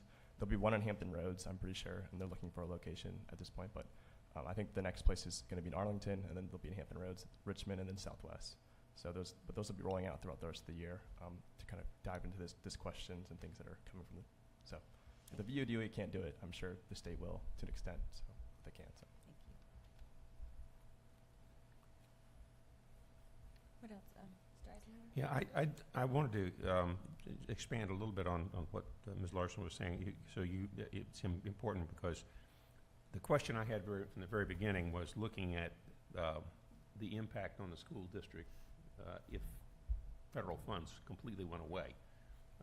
Recognizing that, of course, the state may or may not pick up some of that, but I think there's a risk of that occurring to some degree or another.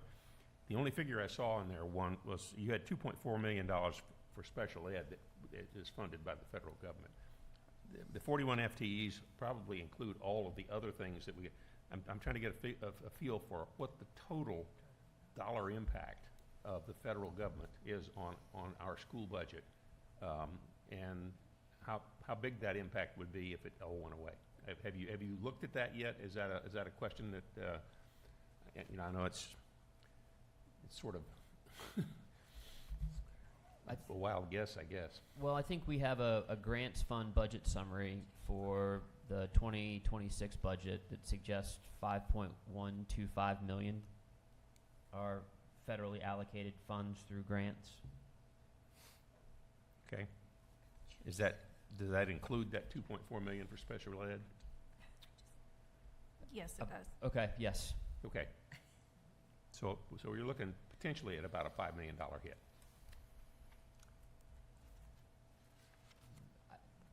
I think that's accurate. I think that we would, as we understand it as I understand it, we're also a year out on the federal funding allocations. Okay. So just for clarity, Ms. Ewing, we're plus a year. Explain that for me. I know I'm putting you on the spot. So there is money that has already been allocated. Correct. Right. Mm-hmm. So the potentiality that we need to look at something very specific with regard to federal funding would likely be FY 27. 27. Okay. That's what I was trying to say, is that we feel pretty comfortable right here and now for 26, but it's 27 that would become an issue. Okay. I'm That's helpful. sorry, Jim, just a quick clarification on that. Money that's been allocated, is that the same thing as money that's been handed over, received? The federal grants are a reimbursement basis, so we So don't. it's not money that we have in our hands? Correct. Okay, so I just want to clarify that allocation and actual receiving it are not the same thing. Okay.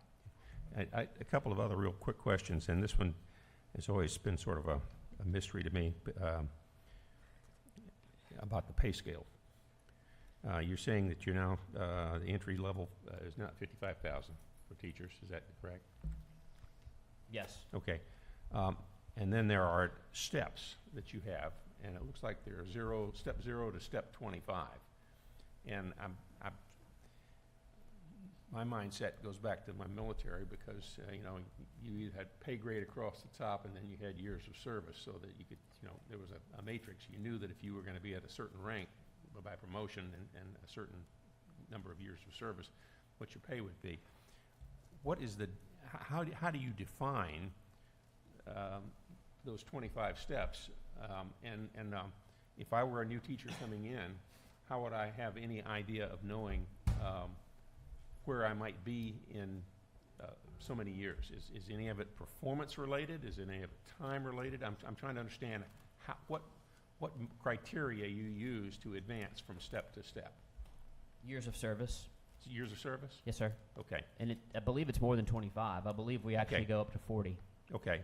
Which, from the compensation philosophy, is a never-ending. Most suggestions in terms of compensation is that you max out at about 30, maybe 35, but we've continued to extend to 40. Okay, yeah. I know. I think the military pay is capped out at 30. So anyway, that helps.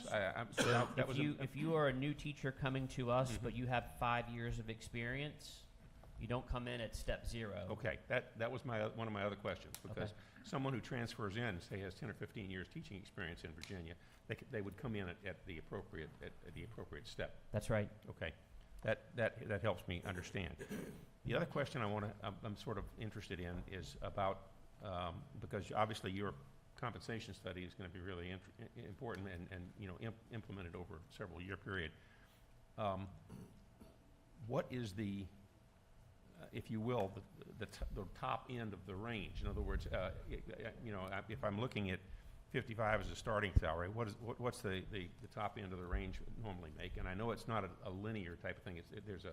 Depends on how many people are in each different step or whatever as you go through. So, but I'm just trying to figure out if you're trying to attract new teachers, what expectations would they have of how far they would get in a career?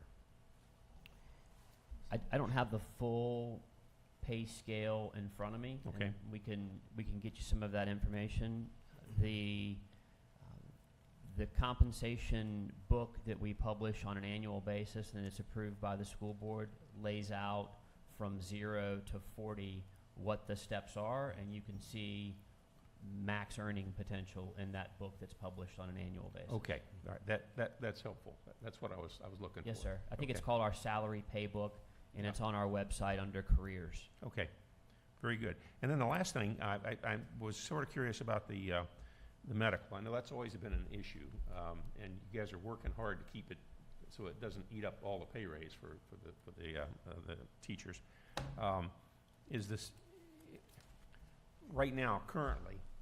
What percentage of the medical expenses does the school cover versus the teachers? And then, I mean, is it 80-20, and then now the increase is being shared at 70-30, or is it?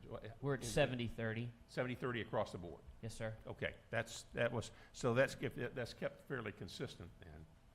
For the last several years, that's the case. All right. And I will say that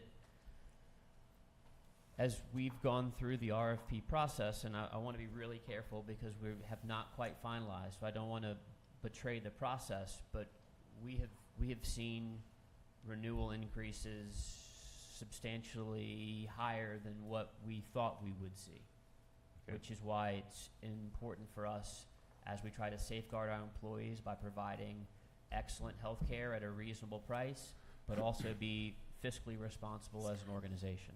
Okay. Well, and the last thing I want to say is I got a whole page full of notes here, but it's really very informative, very, very helpful. I think that the key is 87% of your budget is on people. Yes, sir. Same thing with the county and the city. The bulk of our budget is dedicated to people. They're the ones that make the organization work. So I applaud you for taking the approach with the compensation and doing it over several years, but,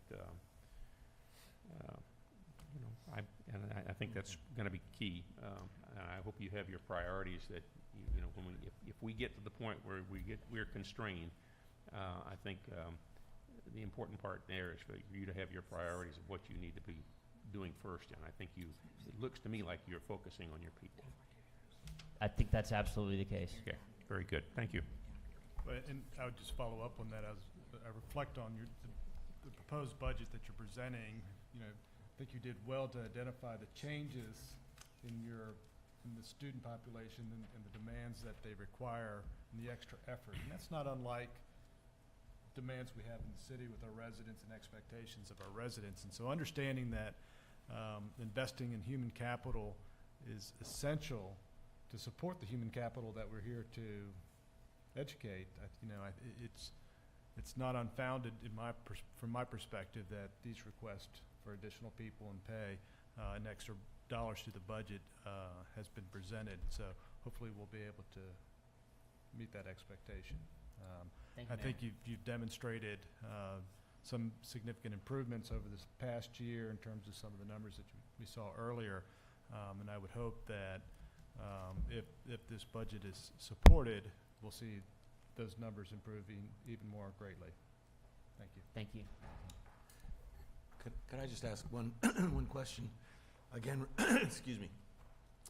Getting back to the point that Ms. Larson raised about the issues at kindergarten and through second grade, behavioral problems.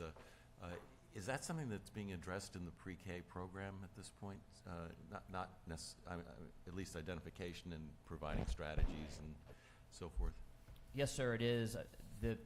Not all of our students go through the Bright Beginnings pre-K program.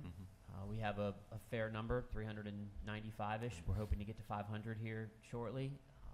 I think it is incumbent upon all of us at the elementary level and then community-wide to have conversations around how do we help students be prepared for that enrollment in kindergarten and first grade. It's going to require all of us working on it together. And not really related to the excellent presentation on budget and the earlier presentation, but is there any, do you have any feedback at this point on the issue of cell phones among students and what impact that may be having? I think that it has been generally positive. Change is not easy. Our students, I think, have responded fairly well to the change. Our staff has responded fairly well to the change. There are some students who have fully lost the privilege to bring their cell phone to school because they accumulated 4, 5, 6, 7-ish violations in the course of the first semester. But I feel like our staff, initially when we made the move, I think some of us were concerned that staff would be spending an inordinate amount of time policing cell phones. And I don't believe that has been the case. And there has been far less use and abuse. Great, thank you.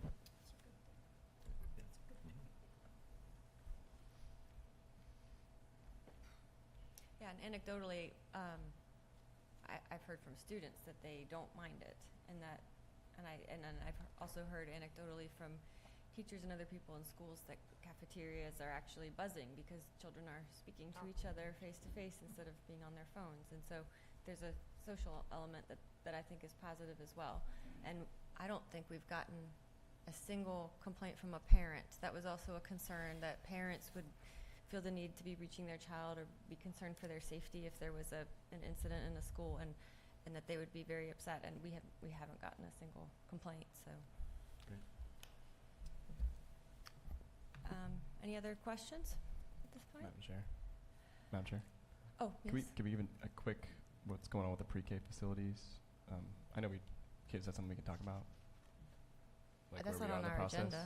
I know, but we did mention it on one of the slides. So. Yes, ma'am. What would you like me to do? Is that something that the funding partners are requesting? I'd love to know what the status is of the pre-K Just give it bidding just- process. and- Sure. Site plan submission number 3 for Claire Bird Baker has been in for about a week, maybe 2 weeks. Site plan submission 3 for Norge, I believe, was filed on Monday. Based on code, I think there are 35, 40 days to review said site plans, and if approved, we are in position to go out for bid on the projects. And so that would mean that the bid process would take, Bids need to be open for 30 days.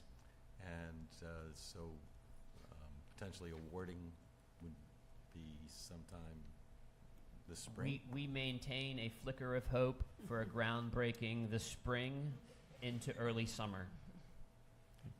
Thank you. All right, well, if there are no other questions, I'll just conclude with one final comment related to something that Mayor Pond said, and that is, yes, 87% of our budget is people, and we care greatly about taking care of our staff and our teachers and making sure that it's the best working environment possible and that they are adequately compensated, especially in relation to their peers around in the region.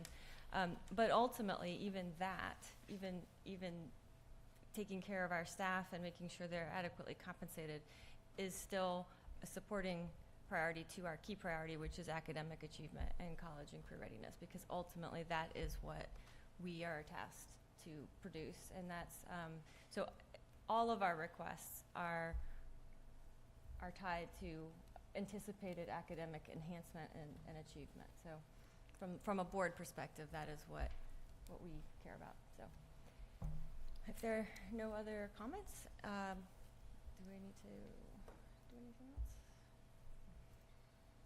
Let's see. Nope.